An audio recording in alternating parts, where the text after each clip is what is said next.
एक अच्छा घर सभी का सपना होता है और अच्छा घर हर आदमी खरीदना चाहता है, हर परिवार खरीदना चाहता है और उस घर को खरीदने के लिए वह व्यक्ति, वह परिवार अपने सारे सपने और अपनी सारी जमा पूंजी अक्सर लगा देता है घर खरीदने के लिए। लेकिन अगर आपको घर खरीदने के कुछ दिन बाद पता चले कि जो घर हमने खरीदा है वो घर ऐसा है जिसमें ढोल के अंदर पूरा पोल है, तो आपका क्या हाल होगा।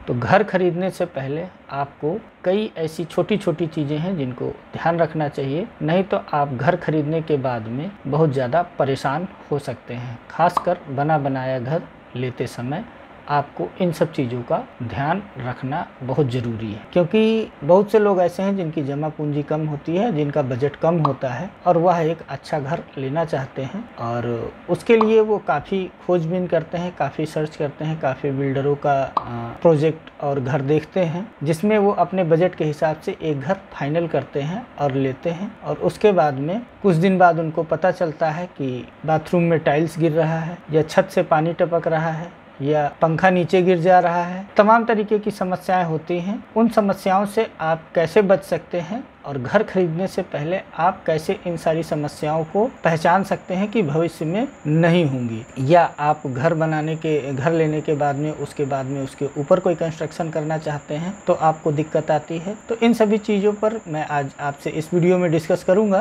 तो अगर आप मेरे चैनल पर नए हैं तो चैनल को सब्सक्राइब कर दीजिए और वीडियो को अभी से लाइक कर दीजिए, क्योंकि मैं आपके लिए इस तरीके के हेल्पफुल वीडियोज़ हमेशा बनाते रहता हूँ। मेरा नाम है सचिन और आप देख रहे हैं मेरा YouTube channel Sachin vlogs LKO। तो चलिए चलते हैं अपने टॉपिक की तरफ। और इस वीडियो में मैं आपको कागज पत्तर के बारे में नहीं बताऊंगा कि आपको कौन से पेपर चेक करने चाहिए या क्या करना चाहिए, ये सब नहीं बताने वाला हूं। जो मेन पॉइंट है, जो मेन मुद्दा है, जो अधिकतर लोग ध्यान नहीं दे पाते हैं, मिस कर देते हैं, उस पर मैं आज आपसे बात करूंगा। तो यह वीडियो आपके लिए काफ़ी इंपॉर्टेंट होने वाला है, क्योंकि रो हाउस खरीदते समय या बना बनाया घर खरीदते समय कौन कौन सी ऐसी चीज़ें हैं जिनको लोग अक्सर मिस कर देते हैं, जो ध्यान नहीं दे पाते हैं, उन्हीं चीज़ों पर मैं आज आपसे इस वीडियो में डिस्कस करने वाला हूं। तो कुल 10 पॉइंट कवर करूंगा जो आपको बताऊंगा कि घर खरीदने से पहले आपको इन पॉइंट्स को ज़रूर से चेकआउट करना चाहिए या ध्यान देना चाहिए इन पॉइंट्स का। और ये पॉइंट्स आप अपनी डायरी में या किसी पेपर पर लिख भी सकते हैं, जिससे आप आगे चल कर के भूलें ना, क्योंकि वीडियो आप स्किप कर करके ज़रूर देखेंगे तो पूरी चीज़ें आप नहीं सुनेंगे, ये पक्का है, मुझे भरोसा है। क्योंकि जब भी मैं बड़ा वीडियो बनाता हूँ तो लोग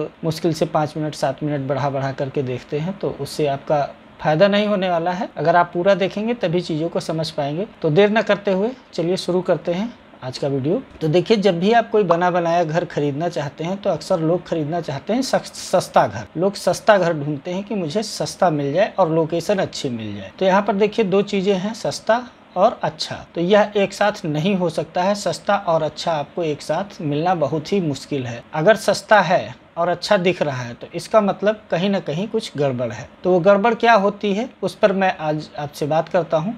तो देखिए, जो बिल्डर होते हैं वो घर बनाने में सबसे ज़्यादा पैसा खर्च करते हैं घर के एलिवेशन पर।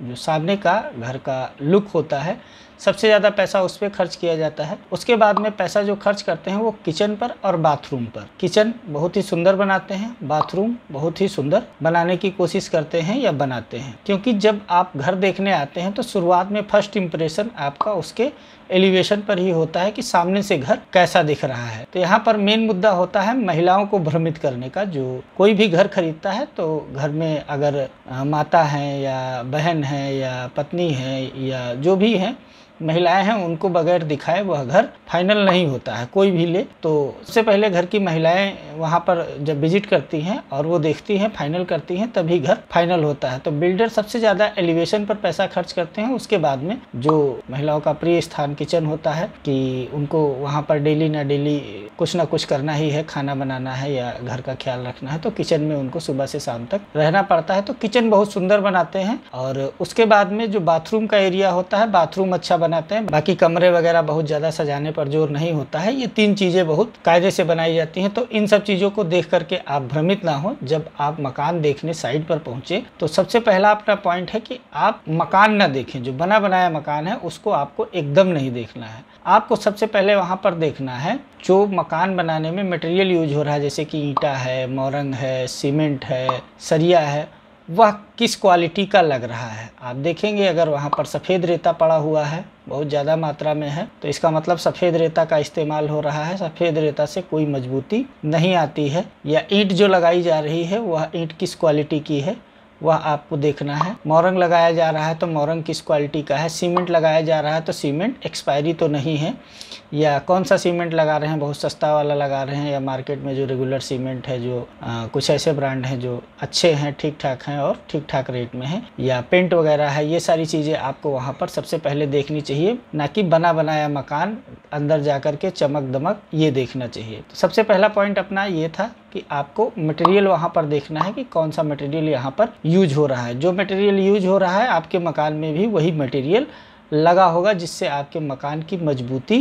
क्या होने वाली है आप समझ सकते हैं। दूसरा पॉइंट वहाँ पर अपना आता है कि अगर आप मकान लेने जा रहे हैं तो आपको बना बनाया मकान देखने के बजाय जो मकान बन रहा हो, जिसमें काम चल रहा हो, कोई ऐसा मकान वहाँ पर है दूसरा जिसमें काम चल रहा हो, वहाँ पर आप जा कर के उसमें देखें जो ईंटा लगा हुआ है वो किस क्वालिटी का है, वहाँ पर जो जोड़ाई हुई है वो सफ़ेद रेता से हुई है या लाल बालू या मोरंग से हुई है, यह आपको देखना है। जो बिजली के तार हैं, अंदर पानी के पाइप हैं, वह कौन से लगाए जा रहे हैं, किस क्वालिटी के लगाए जा रहे हैं। जो टाइल्स लग रहा है वो किस क्वालिटी का है। और बहुत सारी चीज़ें होती हैं जो आपको मौके पर जा कर के ऐसे मकान में देखनी चाहिए जिसमें काम चल रहा हो, ना कि जो मकान बन गया हो। तीसरा पॉइंट अपना आता है कि आपको वहाँ पर ड्रेनेज सिस्टम देखना है कि जो ड्रेनेज सिस्टम यहाँ का है, कि जो हमारे घर से पानी निकलेगा, जो सीवर निकलेगा, वह कहाँ जाएगा, उसके जाने के लिए कोई प्रॉपर रास्ता है या नहीं है। बरसात का पानी निकलने के लिए नाली की व्यवस्था है या नहीं है। रोड है तो कितना चौड़ा है और रोड वह बना हुआ है या बनाएंगे। यह अपना एक तीसरा पॉइंट हो गया। इसके बाद में आपको देखना है कि जो छत डाली गई है मकान में, आप देख सकते हैं, मैं एक वीडियो में आपको दिखा देता हूं। देखिए जैसे कि ये छत डाली गई है और छत में यहाँ पर बीम नहीं है। जो छत डालते हैं, छत में अक्सर बिल्डर पैसा बचाने के लिए ऊपर की तरफ बीम नहीं डालते हैं, डायरेक्ट 4 इंच का दीवार होता है, 4 इंच के दीवार पर बीम ना दे करके डायरेक्ट छत डाल देते हैं, जिससे कि यह मजबूत मकान नहीं रहता है। और कभी भी आपको इसके ऊपर घर बनाना हुआ तो आपको एक बीम इसके ऊपर देनी पड़ेगी जिसकी मोटाई ठीक ठाक होती है, और वहाँ पर आपको ऊपर फिलिंग करनी पड़ेगी। उसके बाद में ही आप ऊपर बना पाएंगे। या नीचे की कोई दीवार आपको कभी तोड़नी है, हटानी है, तो वह काम आप नहीं कर पाएंगे। जैसा कि आप वीडियो में देख रहे हैं यहाँ पर कि एक मकान में देखिए बीम दिया हुआ है और दूसरे मकान में नहीं दिया हुआ है। यह एक बिल्डर के द्वारा ही बनाया जा रहा मकान है जो आप जैसे किसी कस्टमर को बेचना है। तो यह सब चीज़ें जब मकान बन जाता है, रंगाई पोताई प्लास्टर हो जाता है, तब आप नहीं जान पाएंगे, नहीं समझ पाएंगे। तो आपको वहाँ पर इन सब चीज़ों को चेक करना है किसी बनते हुए मकान में, जो उनका मकान बन रहा है। या कोशिश करें ऐसा मकान आप लें जो आप अपने सामने देख सकते हैं कि यह बन रहा है और इसमें इस तरीके से काम हो रहा है। इसके बाद में आपको छत के ऊपर जाकर के चेक करना है कि जो छत इन्होंने डाली है उसके बाद में ऊपर इन्होंने सरिया वगैरह निकाला है बीम का या नहीं निकाला है, कि हमको आगे जब इसके ऊपर कभी निर्माण करना हो तो हम यहाँ पर निर्माण कर पाएंगे या नहीं कर पाएंगे। इसके बाद में सबसे ज़रूरी पॉइंट है कि आपको 2 मकान अगर बने हुए हैं अगल बगल, उनके बीच की दीवार चेक करनी है कि यह दीवार कितनी है, 4 इंच की है या 9 इंच की है। बीच की दीवार कम से कम 9 इंच की होनी चाहिए। जो बीम पड़ता है बीम के बराबर ही दीवार रहती है। लोग क्या करते हैं, 4 इंच का एक पर्दा दे देते हैं, 4 इंच की दीवार दे देते हैं, एक तरफ दूसरे का घर और दूसरी तरफ दूसरे का घर। तो वहाँ पर भी समस्या होती है। कभी आपने एक तरफ अपने दीवार की तरफ कुछ कटिंग वगैरह कराई, या पानी का पाइप या बिजली का पाइप आपने डालना चाहा और पता लगा कि वो जब मिस्त्री कटर चलाएगा तो उधर निकल गया, या उधर वाले ने किया, आपका पाइप इधर पड़ा हुआ है तो आपका पाइप क्षतिग्रस्त हो गया। या आप अपने घर में कोई तेज आवाज़ भी करेंगे तो वो उधर सुनाई देगा, इधर उधर का डिस्टर्बेंस भी होगा। और बीच की दीवार 4 इंच होना अच्छी बात नहीं है, वह 9 इंच कम से कम होनी चाहिए। यानी कि जो मकान की बाहरी दीवारें हैं वह कम से कम 9 इंच की होनी चाहिए, सुरक्षा के लिहाज से भी और बाकी कामों के लिए भी, कि 4 इंच की दीवार ठीक नहीं होती है। यह आपको ज़रूर ध्यान देना चाहिए। इसके बाद में आपको वास्तु का भी थोड़ा ध्यान देना चाहिए, वास्तु भी देखना चाहिए घर का, कि जो किचन बना हुआ है, बाथरूम बना हुआ है या बाकी चीज़ें हैं, यह वास्तु के हिसाब से हैं या नहीं है। कभी ये होता है कि मान लीजिए आप वास्तु वगैरह भले ही ना फॉलो करते हो, लेकिन कभी अगर आपको किसी भी तरीके की समस्या होती है तो आपके मन में यह चीज़ें, यह विचार जरूर आएंगे कि घर का वास्तु ठीक नहीं है, कुछ ऐसा हो सकता है। तो इन सब चीज़ों का भी आप ध्यान दे लें कि वास्तु वगैरह वहाँ पर प्रॉपर हो। इसके बाद में जो सबसे बड़ा पॉइंट अपना है कि आप जहाँ पर मकान ले रहे हैं उस मकान से जो सुविधाएँ हैं, जो सुविधाएँ आपको चाहिए, मान लीजिए हॉस्पिटल है, बच्चों का स्कूल है, या आपका ऑफिस है, या ट्रांसपोर्ट सिस्टम है, या मेन रोड है, मार्केट है, डेली का मार्केट है, यह सब कितनी दूरी पर है और यहाँ से आपको डेली आने जाने या इन सुविधाओं को लेने में आपको कितना समय खर्च करना पड़ेगा या कितना पैसा खर्च करना पड़ेगा। पैसा तो मान लीजिए कोई भी खर्च कर सकता है, मेन होता है आज के समय में कि समय लोगों के पास नहीं है। तो यह सब सुविधाएं कितनी दूरी पर है। मान लीजिए बच्चे का स्कूल है, आप जिस स्कूल में पढ़ाते हैं या चाहते हैं इस स्कूल में मेरा बच्चा पढ़े, वह कितनी दूरी पर है। आप अगर ऑफिस जाते हैं, आपका ऑफिस कहाँ पर है, या पत्नी ऑफिस जाती हैं, उनका ऑफिस कहाँ पर है। ये सारी चीज़ें आपको ज़रूर ध्यान में रखनी चाहिए कोई भी मकान खरीदने से पहले। इसके अलावा ये होता है कि जो उस मकान तक, उस जगह तक आने जाने का रास्ता मेन रोड से है, वह रास्ता कैसा है, वह रास्ता चौड़ा है या पतला है, या उस रास्ते से कितनी आबादी डेली आती जाती है या भविष्य में कितनी आबादी आए जाएगी, उस हिसाब से रास्ते की चौड़ाई वगैरह है या नहीं है कि पता लगे आज तो एरिया डेवलप हो रहा है, रास्ता कम चौड़ा है और भविष्य में आप वहाँ पर और आबादी बढ़ती जाए तो आप डेली अपने घर आने जाने में घंटों डेली आप जाम में ही फंसे रहें।